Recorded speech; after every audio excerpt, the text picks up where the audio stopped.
Well, hello everybody, welcome back down into the dungeon for a quick look at what's going on here today. By request, we're going to take a look at that mead, see what's going on with it. Honestly, I don't know what to expect at this point, but I'm hoping for the best, like I do. I got an interesting piece of mail today from the post office, so that's going to be fun to take a look at too. So, yeah, let's get started. Alright, so I tossed a bulb into the light fixture for the electrical room here. This is what we've got going on with the mead. So my knees do a little snap, crackle, and pop there. Still quite foggy, quite murky.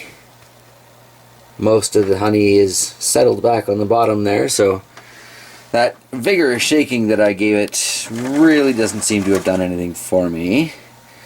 Checking out the airlock here. Could probably use a little bit more water in there. Don't want that to dry out on me. Apparently it is possible to make some honey vinegar that way, which I may try, you know, on purpose in the future, but I'm going for mead here right now. So yeah, that is where we're at. Still a long way to the 5th of May. And it feels like it too. It's just snowing outside, can you believe it?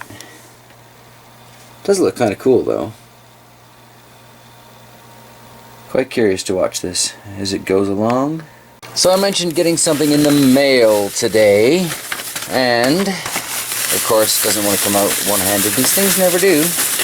But I opened it up, took a quick look at it, and I need to get it out of the bag. And here we have some Miracle Grow Fast Root.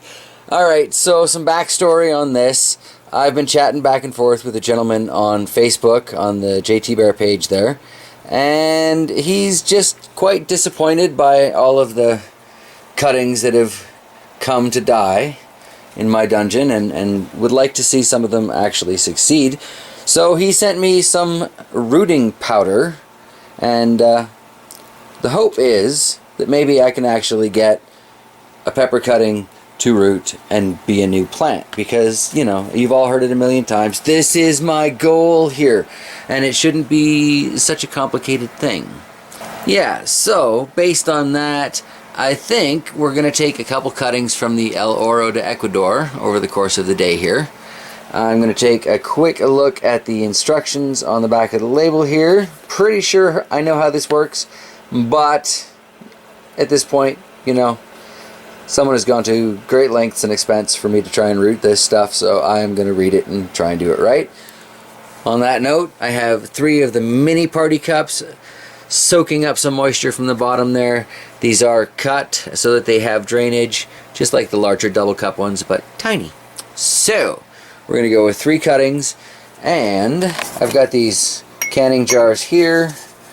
Those just kind of balance. There's a dome in the middle, and those little party cups just balance on that, so it leaves lots of drainage room, and these clear cups fit right inside it. So it's a nice enclosed, theoretically humid, it's going to be under the light, so theoretically warm environment with the rooting powder. Here's to hoping we get 3 for 3. Let's get going. So doing the quick recap on the directions here, take a 4 to 6 inch cutting from the stem from this year's current growth. Dip the end of it 3/4 of an inch to an inch into the powder, tap off any excess. Plant the cuttings immediately in plant the cuttings immediately into moist media, and then take care of cuttings as is appropriate for variety. Put them somewhere you can control water, temperature, humidity, light, and other blah blah blah. I think with the jars and the cups we make a fairly controlled environment. Lights are all on timers, so that's controlled. It's only getting as much water as I give it. This is the best chance pepper cuttings have had yet. And I guess that brings us to the painful part of carving up my baby over here. 4 to 6 inches of new growth. Not quite sure I can provide that. Did say something about scoring woody stems, so I might have to go that way. I thought this would be a better candidate. Well, maybe for test purposes, we'll try cloning yet a couple more ahi penix. On the one hand, I don't really need any more of these. I have quite a few that are all doing quite nicely. On the other hand, this one could use a trimming anyway.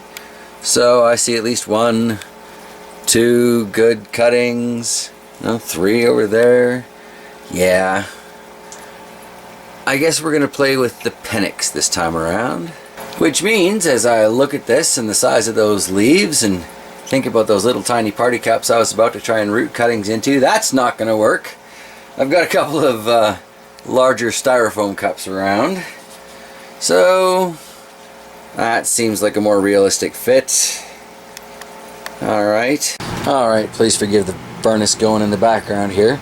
The plan here is I have taken 3 cuttings and I have taken off most of the larger leaves, basically cut them down so they'll fit inside here, because my little mason jar turns out is going to be the lid instead of being the base. So anyway, take it over here, dip it into the powder, shake off any excess,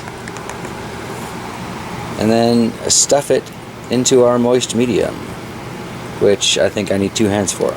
Alright, so I pried open a bit of a hole there with my aphid paintbrush, and I guess we just close it back in.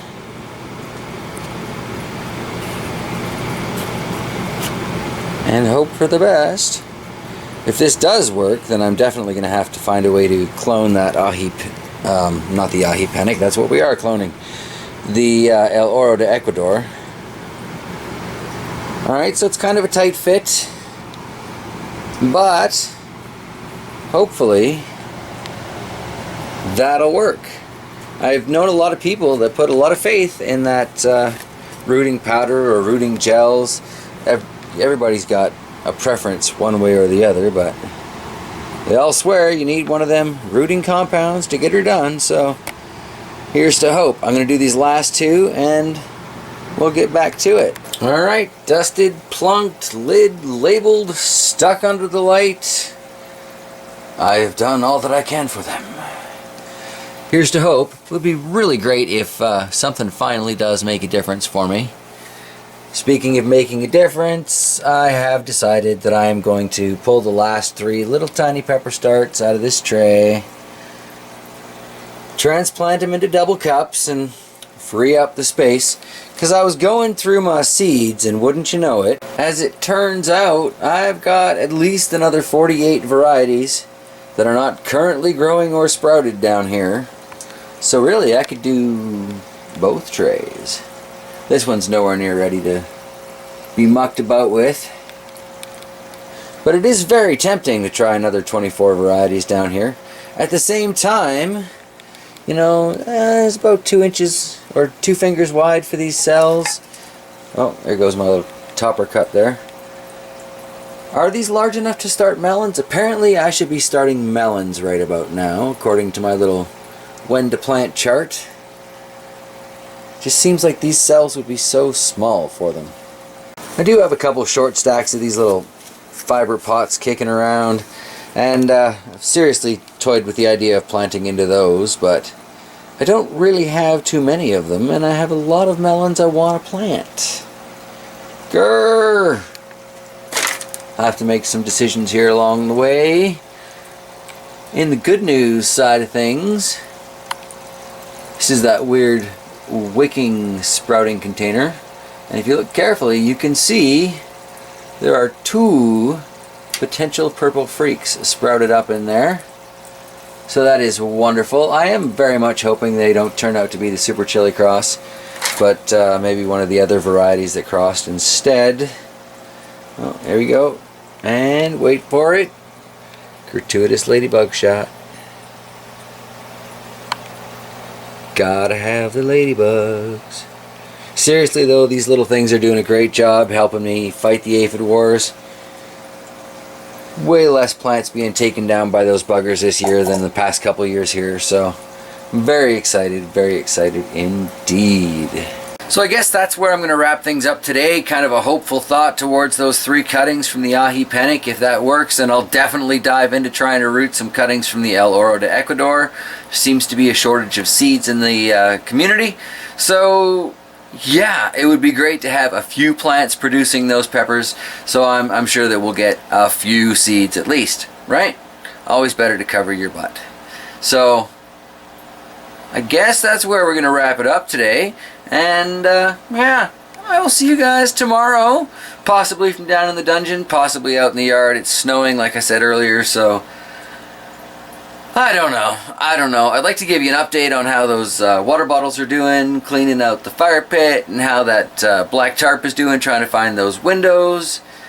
But need to take the camera outside for that. Camera doesn't like snow. So yeah, we'll see where tomorrow takes us. Alright everybody, until then, have a good night. Alright, postscript sort of bonus ending. I got upstairs from shooting in the dungeon.